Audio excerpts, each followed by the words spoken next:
back like we never left. It's Double Move Sports. As always, I'm Stef Albiero. I'm here with the fantasy phenom, my guy, Alex Lott, coming off an incredible comeback with Mark Andrews and Jonathan Taylor putting up over 70 points in fantasy football in one of our dynasty leagues. Congratulations, Alex. Are you ready to get into some of these hot topics? Because now we're 5 weeks in, the sample sizes are real, and we're finding out which one of our preseason takes was right and which ones were wrong. Yeah, Steph, definitely a big week. I mean, honestly, that Monday night game between Lamar Jackson's performance, JT, Michael Pittman, Hollywood, Mark Andrews. I know there were some crazy comebacks out there. I've already heard some crazy stories. So if you were on the right side of that game with some of the guys in that matchup, congratulations to you. And if not, look, I've said it. I said it on the start-sit videos this week as well. Like, this is getting into crunch time in the NFL season. We have some bye weeks here in week 6 coming up as well. So that's when teams start getting desperate. We've seen injuries. Guys are out on these buys. Like, rosters are going to get thinner and thinner, and people are going to need to make moves, need to make key trades, key start-sit decisions, and key waiver pickups. And that's what we're here to do. We're reacting to a lot of things going on around the league today. We're talking about Miles Sanders. We're talking about Justin Fields. We're talking about the Seattle situation. Like, a lot has changed. So, Steph, it's good to be back, and it's going to be good to get into some of these reactions to what's happened over the first 5 weeks of the season. And we've been talking about a lot of these things, even when you and I have been traveling, have been able to hop on a full pod like this. The conversation's still been going on. The waiver names have been talked about. The situations have been overreacted to in a lot of cases. In our Discord channel, if you guys want to continue the conversation with us, hop in that Discord. Alex or I are in there all the time, chopping it up, talking about everything you can imagine, fantasy football, trades, waivers, start sits, all of it. So hop in there. We even got some exclusive live streams. We'll be doing another live stream this Friday in routine with what we've been doing here during the season. And as always, before we get started, a like and a sub on the show, always greatly, greatly appreciated. Keeps the win in our sales, keeps those algorithms pumping. But let's start this off by talking about this Philadelphia Eagles backfield. And Alex, this one hurts me because I've been a Miles Sanders fan for a very, very long time. Was very comfortable taking him at his ADP in the late 3rd, 4th round in 12-team PPR redraft leagues. But in the 5th round, the Eagles go out and draft Kenny Gainwell. And seemingly now, not only is Sanders' production is dropping, Kenny Gainwell looks like an interesting option in deep PPR leagues. Yeah, something I have really just discovered is Kenny Gainwell. To me, I'm officially thinking of him as Nyheim Hines. Now, he may have more upside than Hines because if Sanders were to miss time, we still don't know what that role would look like for Gainwell. Like, would he walk into 75% of the work out of this backfield? We still don't know. Where with Nyheim Hines, that's not going to be the case with Marlon Mack still there. As of the time of this recording, I know trade rumors are going on, but we know Hines wouldn't be a workhorse back. But if you look at the numbers so far this season, I mean, Kenny Gainwell has 21 carries and 21 targets. Nyheim Hines, 22 carries and 19 targets. Like, similar workload. Sometimes the game script goes their way. Sometimes it doesn't. So with Kenny Gainwell, I think he should be on rosters. I think during some of these bye weeks, during injuries that you have on your roster, like in a PPR league, you can flex him and hope it is one of those Gainwell weeks. But he's definitely not going to be an every week starting option. And with that being the case, it has cut into the upside of Miles Sanders. It's just a thorn in his side. And we see Jonathan Taylor still have supreme success on the Colts. But when you think about that situation, JT is a supreme athlete and a supreme player to Miles Sanders. They have a much better offensive line. They don't have a quarterback taking 8-9 carries a game like Jalen Hurts is so far this season. The touchdown upside is just higher for a guy like JT. So with Miles Sanders, you're hoping he's an RB2 at best for the rest of the season, and he'd probably be right in there from that RB20 to RB24 range for me the rest of the way. So definitely, tempering my expectations with him. He's not even an every week start for me at this point. Like in a matchup this week against the tough Tampa defense, I'm going to be putting him on my bench anywhere I have him. So it's disappointing with Sanders, but I don't think he's complete dust. I think he still will have his weeks. You just kind of have to know what he is at this point. When you look at the snap counts if you average it all out across the season, it's typically been a 70-30 split, with 70 going to Sanders, 30% going to Gainwell. But seemingly Gainwell is getting the higher value touches. He has more targets. He has 2 touchdowns, the Sanders 0. So he's almost like playing the scat back role, but he's getting the red zone touches, which is really weird. And honestly, the more I'm thinking about it, the Eagles going and drafting Kenny Gainwell, I thought it was a fantastic value on Gainwell as a player. You and I both liked him a lot coming into the draft, had incredible college numbers. He's explosive. He hit the 200-pound threshold we wanted him to hit. You look at Nyheim Hines, he is sub 200. Not many guys can be top 24 fantasy running backs that are under 200 pounds. We thought, well, if Kenny Gainwell hits that, and this is before he was drafted, we said if he breaks 200 and he weighs in at 201, which he did, then it makes him a lot more appealing. Falls in the draft because he opted out because of COVID. And then now he comes into the Boston Scott role, but then getting more red zone carries. And it's like, why did Philly go out and draft Gainwell other than like best player available? Because if you look at the situation in that backfield, these guys are playing seemingly the same role. This is a player archetype issue for both of these guys, and I think it's going to cap both of their ceilings and honestly both of their floors. I don't think it's an ability problem for either of these players. I've loved Miles Sanders because he's super efficient, he's super explosive, he's good in the passing game. Even against bad defenses, we see Miles Sanders putting up numbers. Look at last year, and the year before that. And we like Kenny Gainwell as what he did in college. I just talked about it, and he's already showing that he is efficient. He is clean in the passing game, looking fantastic in the passing game, honestly. But the configuration that they're in, it feels off. They're eating into the exact same workload that's already limited with Jalen Hurts there. You think of a Ezekiel Elliott, Tony Pollard, right? You have your big bruiser who's going to be closer to 15 to 20 carries on a week, probably going to get the red zone and short yardage situations, and then you have the explosive scat back plus. That's what you have in Zeke Pollard. You could look at a flip version of that with Aaron Jones and A.J. Dillon. You have Aaron Jones, who's this explosive primary pass catcher, gets it done in the red zone, can break away these big plays. Then you have Dillon in there as that bruiser. You can look at Chase Edmonds, James Conner. We thought this was going to be the case, or at least I did, with Travis Etienne and James Robinson. We can look back at the Alvin Kamara, Mark Ingram days. Like, those are the backfields where both guys can produce at the same time. I don't see the Eagles' situation with Gainwell and Sanders being anywhere near that. These guys are both going for the same touches. They're both trying to be the Tony Pollard. They're both trying to be the Aaron Jones. Maybe, at best, it's a DeAndre Swift, Jamal Williams situation, but it caps the ceiling and floor for these guys in a big, big way. And it's disappointing because I thought we were going to get a lot more from Sanders this year. I am excited for Gainwell in Dynasty, certainly trying to buy him where I can before his value gets too high. Maybe it's the new coaching staff. Maybe it's the Eagles offense. In a more explosive offense, like if you put Sanders and Gainwell on Tampa Bay or Kansas City, they're a lot more appealing. I mean, look at Leonard Fournette, Ronald Jones, even last year. Those guys were both able to produce. You add in the fact that the offense is so raw. You see these horrible bottoming out games. Even when they won last week against Carolina, it was a disgusting game. The passing game looked horrible for all the weapons in Philly. There's not a ton to get excited about, and I agree with you. Both of these guys are going to be sits this week.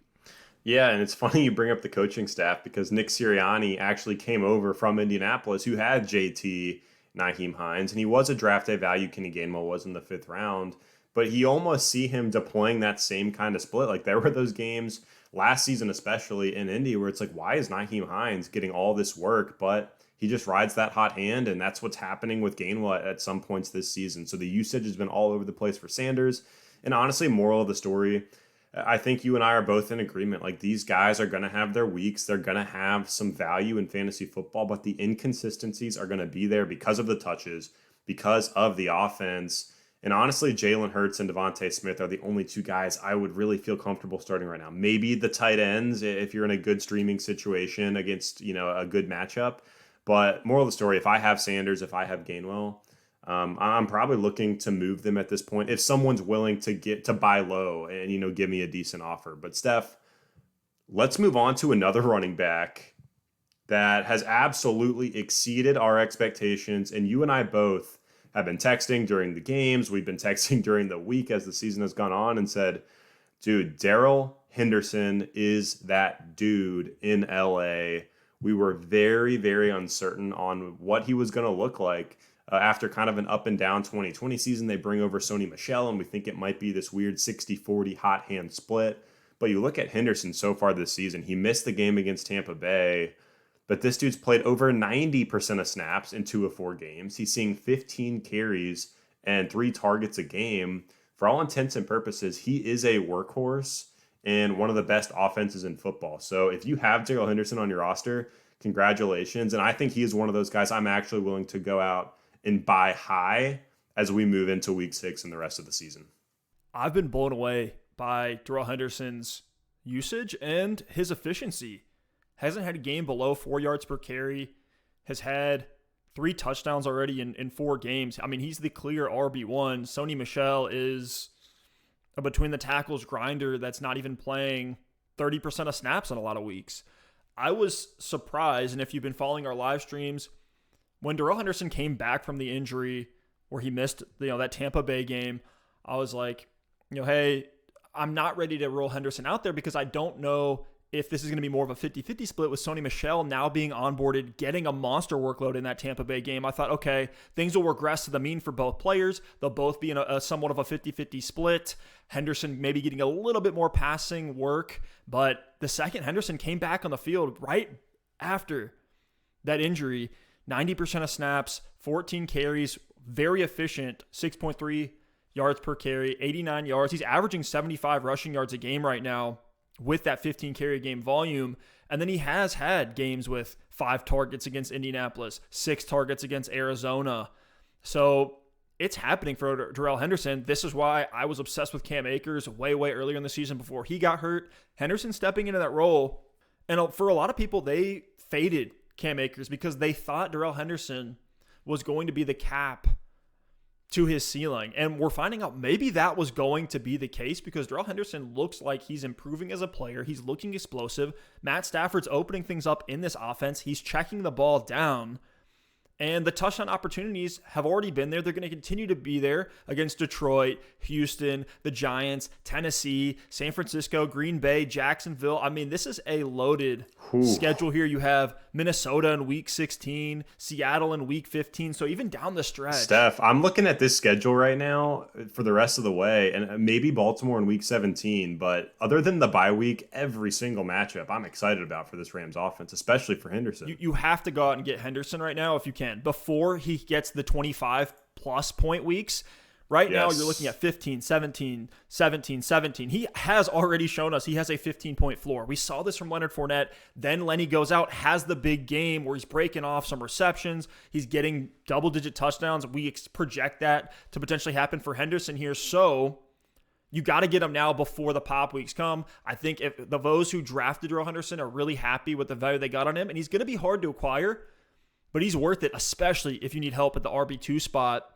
Yeah, I think you throw out some of those name brands, if you will, and try to pick them up. Offer a Miles Sanders plus a depth wide receiver. Offer even a Chase Edmonds plus a piece, a backup quarterback or something like that. Like, those are the kind of names I would be looking to move for Darrell Henderson. And I'd be absolutely happy to do any of those trades. And if you're in your league and you have a specific question like, hey, who should I be looking to move for Henderson? That's where you hop in that Discord. Ask it in, our redraft trades channel in there, and Steph and I and the community are going to get back to you with some specifics for your roster on what you should do. That's why that Discord is amazing. But those are the types of names I'd be looking to move. Maybe Cordarrelle Patterson. He's a hot name right now. Like, move him in a heartbeat if you can for a guy like Darrell Henderson. Chris Carson, Josh Jacobs. I mean, those are the guys I'm certainly looking to move. If you're stuck with Odell Beckham and you have one of these RB2s, like, I'd move a Miles Sanders and Odell for Darrell Henderson in a heartbeat. So take advantage of those name values and see if you can pick up Henderson before he does have that explosion game, because it's coming. Oh, 100%. And you're seeing the usage. It's like similar to Kareem Hunt. I would value Henderson and Hunt almost the same. I'd probably have Henderson over him by a hair just because he doesn't have Nick Chubb to compete with. Mm-hmm. But, I mean, Henderson is creeping into that high-end, mid to high-end RB2 range for me. And I love what you said on the Chase Edmonds deal. That's certainly one I would love to make and just upgrade Edmonds into Darrell Henderson, get the secure volume and the workload.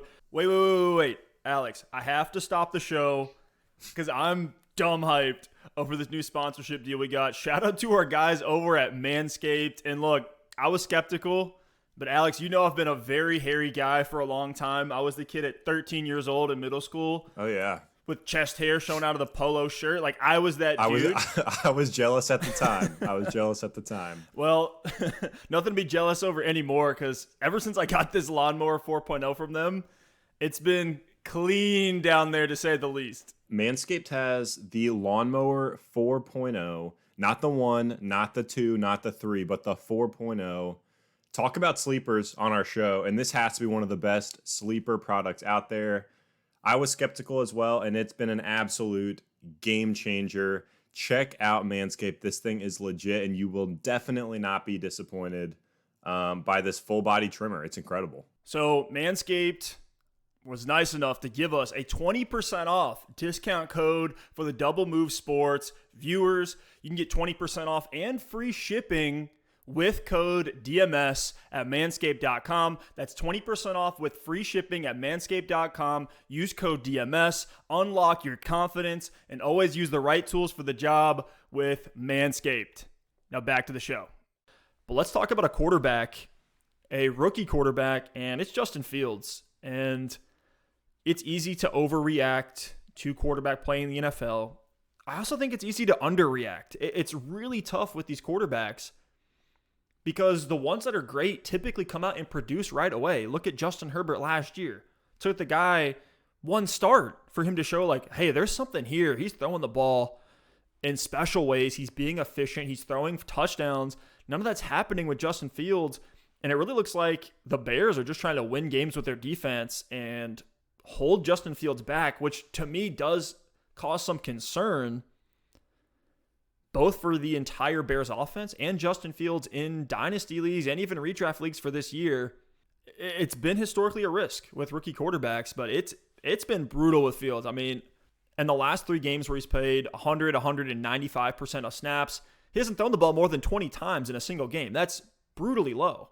And it's not like he's making up for that with his rushing volume like we thought he would or like Jalen Hurts does. You know, the type of comps we were making from a fantasy standpoint for Justin Fields coming into the league, we thought, oh, he's going to run the ball close to 10 times a game and be relatively efficient, get touchdowns on the ground. We're not seeing that. He's only ran the ball 3 times a game against Cleveland, Detroit, and the Vegas Raiders last week, and he's not even been particularly efficient on the ground either. I'm getting a little bit nervous for Justin Fields. I'm hoping it's just the Bears staff holding him back. Alex, how are you feeling about this Field situation and even for the weapons there too? It's important to pivot as the season goes along, and Fields is one of those players. We said draft him late, keep him on your bench, and when he gets that starting job, he's going to provide value because of that rushing floor, because of that expected volume like you talked about. And I will say, I'm starting to get worried about Fields and this whole Bears offense. I remember weeks 1 through 4, after just about every single week, I was texting the Allen Robinson managers. I was texting about, Darnell Mooney, and I was trying to buy low. I was trying to buy low. Not doing it this week. I don't even think I want to buy low on these guys because I am nervous. But that's not to say they need to be dropped to waivers or anything like that. It's just so hard for these guys to produce when the pie is so small. Like Mooney and Allen Robinson can't be fantasy productive wide receivers with 20 pass attempts in the game. So I'm willing to hold on my bench. I'm not starting them because there's just too much risk involved, but I'm willing to hold them on my bench for 2 more weeks. And here's why.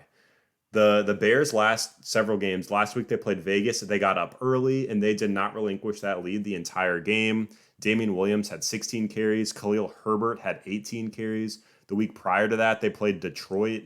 So, they haven't really needed to absolutely air it out and really unleash Justin Fields and just see what he can do. Even if the efficiency is bad, if he has 40 attempts and he's doubling the number of targets that are going around, he's doubling the rushing workload as well. He could become appealing and some of the weapons could become appealing. So they do have Green Bay next week. They have Tampa Bay the week after that. So let's see what happens, Stef, in a game where the Bears trail, or at least we perceive that the Bears are going to trail against teams like the Packers, teams like the Bucks. Let's see what happens with Justin Fields, because if you're trailing against Aaron Rodgers, you're trailing against Tom Brady, and you're trying to win games, You're not giving Khalil Herbert 18 carries grinding out the clock. You're going to have to see what Justin Fields can do. So I'm nervous.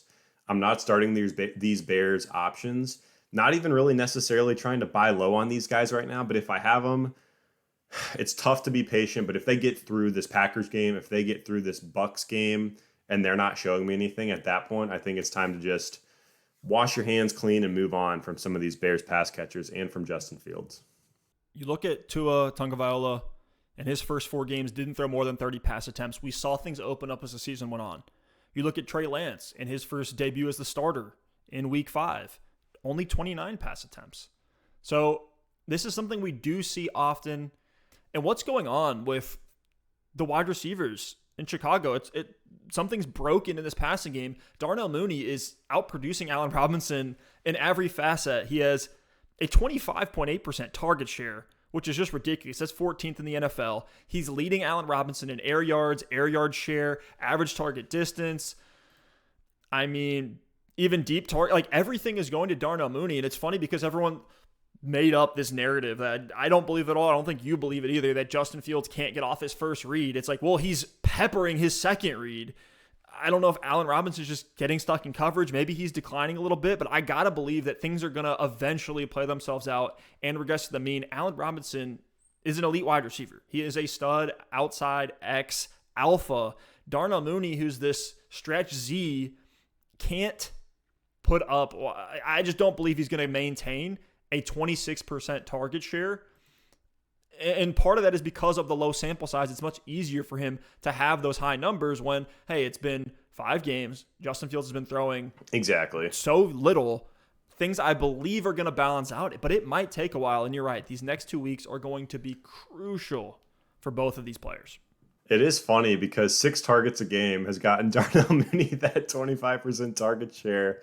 But let's just be clear, like, we're not out on Justin Fields as a player. He's having some rookie struggles. We're talking strictly fantasy football production right now. No, he hasn't been good as an NFL quarterback either, but I think Fields is going to end up being really good in this league.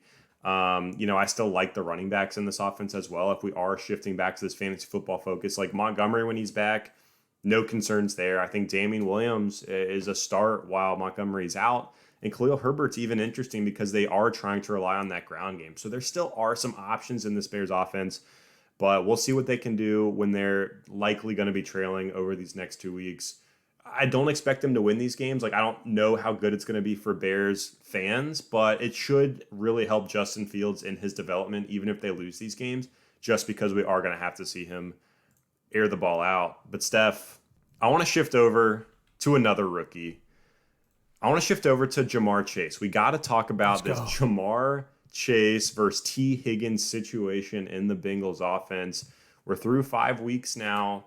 Some, data is really actualizing because the sample size is growing each and every week. Also, shout out to Chris Diaz and Collins from the Discord for bringing up this question as well. But Steph, talk to me about Chase. I mean, we even talked about Justin Jefferson preseason. Like, hey, even for J-Jets in that historic year, it took him a few weeks to really get ramped up and start producing. For Jamar Chase, it was from the rip. I mean, he played 90% of snaps week 1. He has 5 receiving touchdowns in 5 games. He has 456 receiving yards right now. I mean, he's absolutely on fire. The connection is there with Joe Burrow. Who would you rather have rest of season, Jamar Chase or T. Higgins? And just talk to me about this situation and who's the Bengals wide receiver one. It's definitely Jamar Chase at this point. There's no doubt about it. And not only is the target share there, the snaps are there. Jamar Chase just saw 10 targets, a career high, after seeing 9 targets week 4 against Jacksonville. You're also seeing the efficiency. Not only does he have 5 touchdowns in 5 games, on pace for 17 touchdowns, which if you remember anything from Burrow and Chase in college, these guys together had 20 touchdowns in a college football season. Absolutely ridiculous. That rapport is still there. And you look at Jamar Chase's yards per route run, it's ridiculously efficient. 3.21, that's at the level of guys. That's 8th in the league right now. That's at the level on the season of guys like Devontae Adams last year, Julio Jones in his prime. That's the type of numbers that Jamar Chase is putting up right now. 4th in yards per target, 5th in yards per reception, 3rd in completed air yards, 7th in receiving yards, 91.2 receiving yards per game right now. This man is putting up numbers. He's showing that he's the alpha dog. And the thing that's really mind-blowing, and it's contrary to all of our takes going into the season and why you and I were both so high on all of these Bengals pass catchers, we thought the volume was going to be incredibly high, but you look over and the Bengals are in the bottom 6 in pass attempts on the season right now. So the fact that Ja'Marr Chase is still putting up these numbers is just incredible. Now, do we expect all that efficiency to stay there all the way through the season? Personally, I expect him to regress unless he's literally going to be the best rookie wide receiver of all time, the dynasty wide receiver one. But to start a season, it's even hard for me to say Ja'Marr Chase is going to regress, because what is he going to regress to? Week 1 when he was dominant? So he's clearly the wide receiver one. You add in T. Higgins, I think he stays startable every week, like low-end wide receiver 2 until that volume goes up with the Bengals. I think that ceiling is still there. We'll see once they get into the right game scripts and the shootouts, and especially now with Nixon being a little bit banged up, we could see this offense revert back to last year where they were on pace to throw the ball far and away the most times in the NFL. When you look at the target distribution, it's about even for Chase, Higgins, and Boyd. Granted, we did have Higgins missing a few weeks with an injury. Yeah, I think it's just funny to bring up the question. I brought it up, so this is on me, but who's the wide receiver one, Ja'Marr Chase or T. Higgins? Quite frankly, I don't think it matters, because to me, these two are must starts every single week. You think about a situation like Tampa, even before AB got there, it was like Mike Evans, Chris Godwin. Which one do you want to, who's the wide receiver one? Which one would you rather have? Honestly, it's one of those things where it doesn't matter. Both are elite fantasy options, and they're going to be in your lineup each and every week. Now, I'm not quite crowning Ja'Marr Chase and T. Higgins to be Mike Evans, Chris Godwin through 5 games. But so far, man, it sure looks like they could be that if they can keep this up for the rest of the season. The great thing about Ja'Marr Chase, and you hit on it, I expect regression, and you have to when you're averaging close to 20 yards per catch.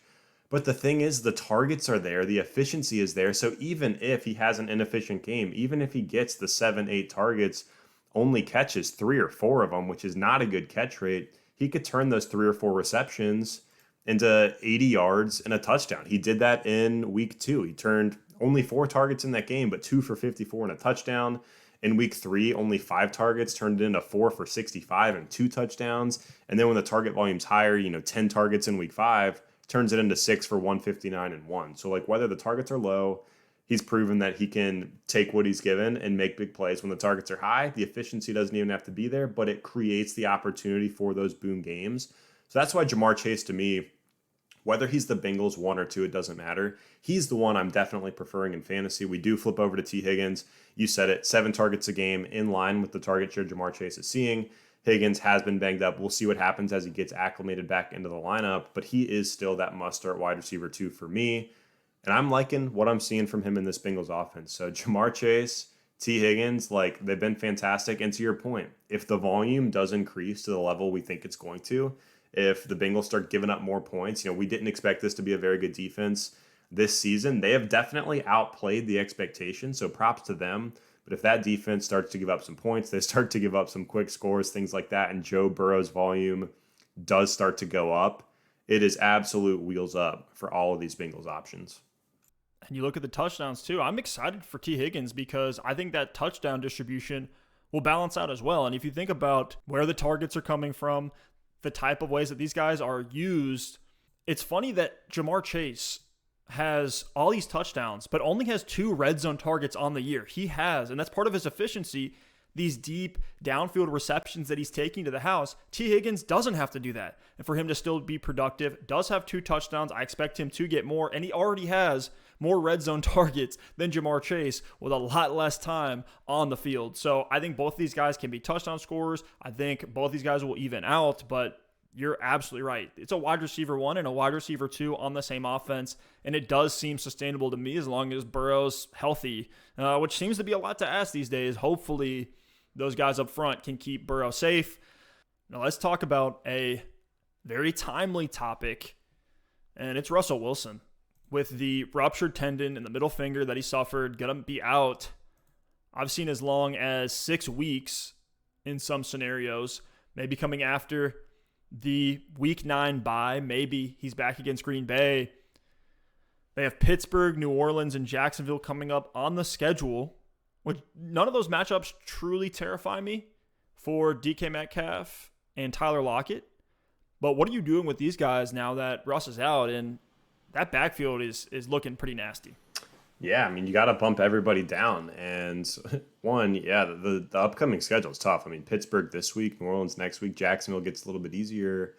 But without Russell Wilson, there's no sugarcoating it. Like every single option in the Seattle offense takes a step back. I've seen some people saying like, oh, well, DK Metcalf gets a bump up because he's a line of scrimmage guy, or oh, Tyler Lockett's going to have more PPR points because they're going to do short passes.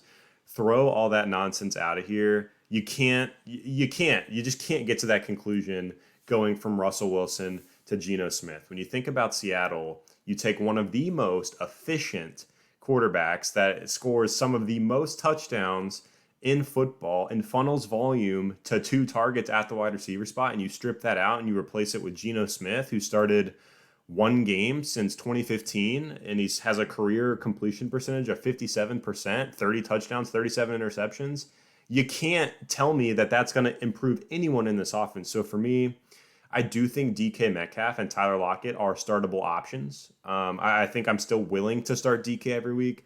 I think Lockett you can roll out there and hope for the best, but you have to just temper those expectations. You have to scale it back. You have to be willing to sit them, which might be tough because they're big names. But in a matchup this week against Pittsburgh, for example, like there's a lot of options I'd probably prefer over a Tyler Lockett. Maybe not a DK Metcalf. We'll see what happens with Geno Smith. But you have to scale it back. And if people are trying to come by these guys right now and you're getting reasonable offers, like I'm definitely listening. My ears are open. I know Russell Wilson will be back at some point, but it could be 4, 5, 6 weeks. This is a crucial part of the season. And if you can turn a Tyler Lockett into a T. Higgins, if you can turn a DK Metcalf into a Stephon Diggs, or DK and a piece into a Stephon Diggs, like those are the kind of offers I'm willing to at least listen to, see what people are willing to do. Because for me, I just don't believe in the Seattle offense with Geno Smith. I just don't think the touchdown upside is going to be there. And it's tough to see because there's a lot of fantasy pieces on this offense. And I think when you talk about the running backs, it's kind of the same story. Chris Carson and Alex Collins were already sketchy to begin with. Carson really, holding on by a thread this season with touchdowns that he's had in these games. Now with Collins getting involved, with Carson dealing with the neck injury, with a huge downgrade to the offense as a whole and the overall output, the volume, the efficiency, the touchdowns, I don't think the running backs are guys I want to be starting either. So I'm fading the Seahawks hard right now, at least until Russell Wilson returns, and we still don't know when that's going to be. I'll give you the oversimplified way to think about these guys until Russell Wilson comes back. Right now, you're looking at DK Metcalf as a wide receiver 10 in PPR, Tyler Lockett, wide receiver 13 in PPR. So both guys in or very close to wide receiver 1 territory. I think you just add 10 spots on a weekly basis to that ranking. Yeah. Make DK Metcalf then becomes the wide receiver 20. Tyler Lockett becomes the wide receiver 23. So that's like an oversimplified way to think about it. The matchup against Pittsburgh is scary because of Pittsburgh having their own woes. I don't expect that to be a high-scoring game either.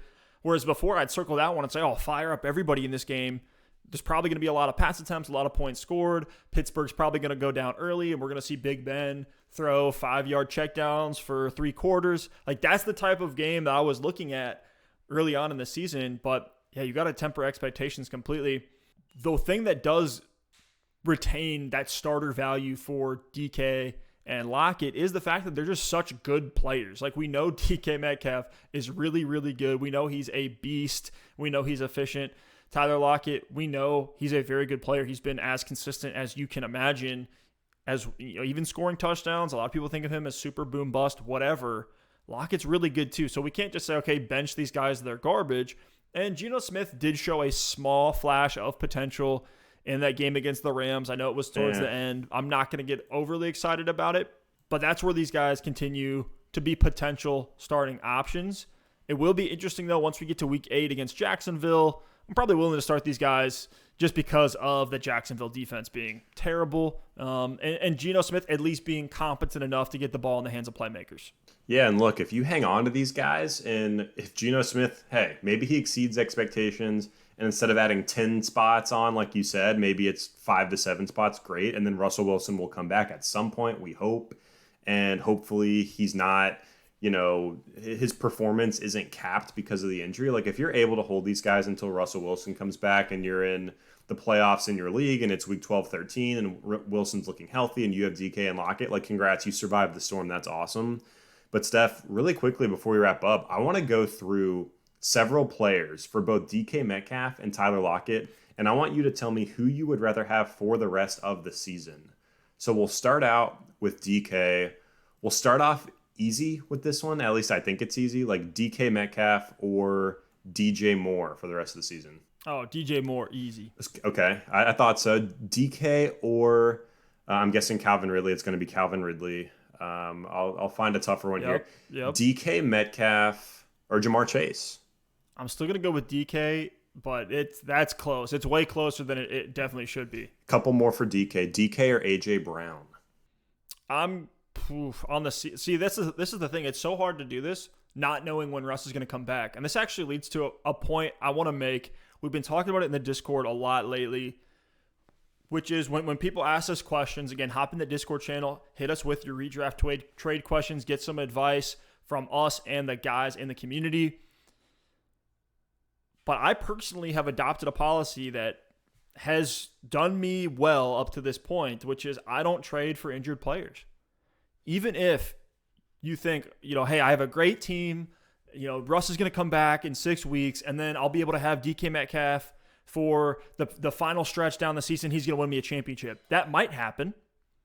But what might also happen is, there's complications with Russell Wilson's injury. It's taking him longer to come back. Maybe he comes back and he's not 100%. Injuries are a weird, unpredictable thing that are completely different when we look at efficiency metrics or combine measurables or all these things that we use to try to predict fantasy outcomes. Injuries are one of those things that we don't have any insight into. Like, yeah, we can look at similar injuries in the past, but for that individual player, we don't know what is their pain tolerance like, what are they willing to push through, how does the team treat them, are they trying to conserve and keep a guy healthy, are they trying to rush him back? Depending on certain matchups in different games, you even see guys come back a little bit earlier than they probably should from injury, or they stay on the bench for a little bit longer when you see, they have the Jets coming up. It's like, hey, let's go ahead and rest that week. So there's just weird things that can happen with injuries. You look at Joe Mixon last year after his injury, if you try to go and buy him, you essentially lost that trade because you didn't get anything. Christian McCaffrey as well. Yeah, you look at CMC. So that, for me, is the reason why I don't ever try to acquire injured players, just because you never know how those things are going to pan out. I know DK and Lockett are healthy. They're not injured, but I would transfer some of that same injury risk onto those guys too. Yeah, when it's a quarterback, it does impact the entire offense. But, Steph, that's a great point you make. Glad you brought it up. But let's roll through Tyler Lockett as well, because I know people are going to have a lot of questions. What are we doing with these Seattle pass catchers? How should I value them? So I know we haven't done research on this, but just kind of off the top of your head, Tyler Lockett or Robert Woods? This one's easy to start out. I'm going Woods. Yeah, I'd probably go Woods here. We'll do two more. Tyler Lockett or T. Higgins? I'll take T. Higgins right now. And this one might be pretty tough. Tyler Lockett or Adam Thielen? I was actually just thinking of Thielen. These guys are almost neck and neck to me. Thielen kind of disappeared for a little bit last week. Mm-hmm. But knowing that Kirk Cousins is there, Minnesota gets into these shootouts, I think I'm going to keep rolling with Thielen if I have to make a decision between the two. Sucks to see quarterbacks go down. Sucks to see all these guys getting hurt. I mean, this week was a bloodbath for injuries. And like we said at the very beginning of the pod, we got bye weeks now. I know week 7 is a massive bye week for a lot of really good teams. We got these injuries we're dealing with. So this is where the waiver wire pickups, making these crafty moves and these trades in your league, it's all so, so important. These are the crucial weeks, surviving these bye weeks and putting good rosters out into your lineup. That is what wins fantasy football championships. That's what gets you into the playoffs. So if you have these decisions, these trades you're looking at, we can't stress it enough. Like, 1, join our live streams. 2, if you can't catch the live stream, join that Discord, and we're just going to be able to chat it up with you and help you win these leagues. But Steph, you got anything else to add for us before we sign off? All I'll say is, guys, we appreciate y'all listening and watching. A like and a sub on YouTube. Greatly appreciated, and we'll see you next time. Peace.